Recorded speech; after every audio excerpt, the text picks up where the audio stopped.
Radial muscles of the forearm.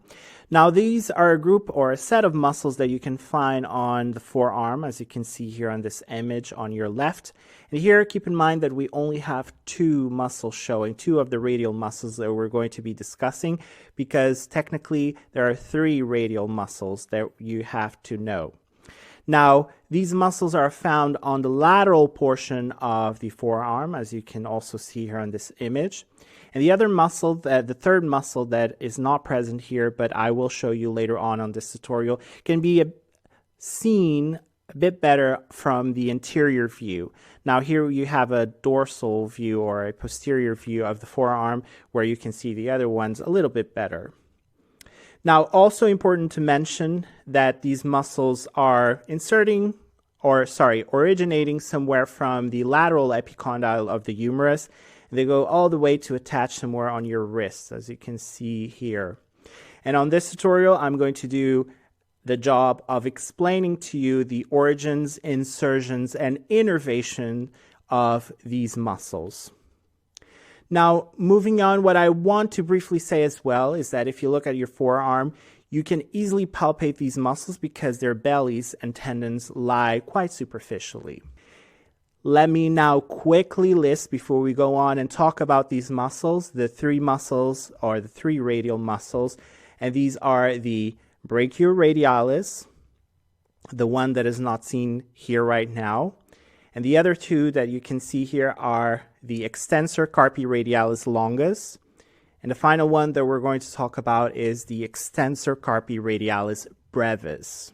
Now let's talk about the very first one on the list, the brachioradialis. This muscle is a powerful muscle, or relatively powerful, that is mainly responsible for the lateral contour of the elbow and the forearm. And you can clearly see here on this portion here on this image where it's highlighted in green, and you can see that it's defining this portion or the lateral portion of the forearm.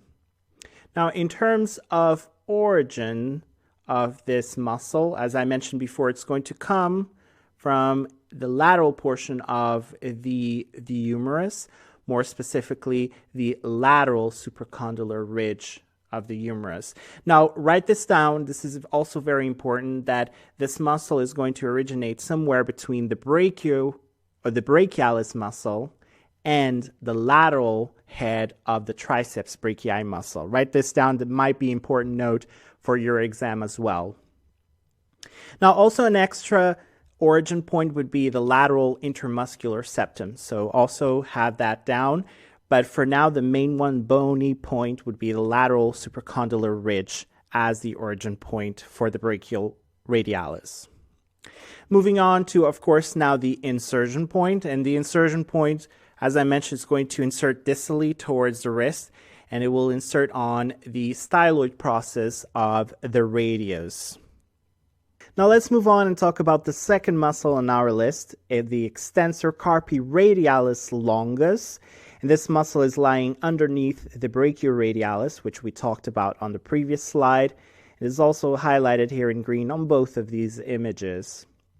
Now, in terms of origin point, this muscle has one that you need to remember. And as you can see in this image, keep in mind that we're looking at the dorsal or posterior portion of the forearm. And right here you have the lateral part of the humerus on an area here known as the lateral supracondylar ridge. And this is where the extensor carpi radialis is originating from. Now, keep also in mind that somewhere above it, you're going to have the origin for the brachioradialis. So it's just right next to it. Or the origin point for the extensor carpi radialis is slightly below the brachioradialis origin. Moving on and talking about the insertion point of the extensor carpi radialis.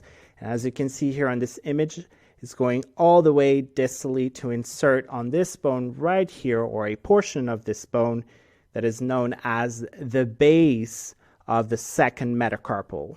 It is time for us to talk about the last one on our list, the extensor carpi radialis brevis. This muscle is shorter and thicker than the extensor carpi radialis longus.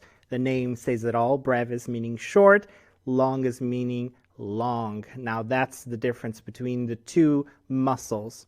Now in terms of origin, and as you can see here also on the lateral portion of the humerus, this muscle arises from the common extensor tendon of the superficial extensors at the lateral epicondyle of the humerus. Now, in terms of insertion point, is also going to insert distally all the way to this bone right here that is known as the base of the third metacarpal bone. Now keep in mind that this is also the posterior portion of the base of the third metacarpal, and this is where the muscle, the extensor carpi radialis, will be inserting on. As I promised you, I'm going to do a quick note on the innervation of the radial muscles. What you need to know is that these muscles are going to be supplied by the radial nerve from C5 to C8. All radial muscles are supplied by this nerve, which courses between the brachioradialis and the brachialis muscle to the elbow, and there divides into a deep branch and a superficial branch at the height of the radial head. Now keep in mind that here on both of these images you can see this nerve both highlighted in green.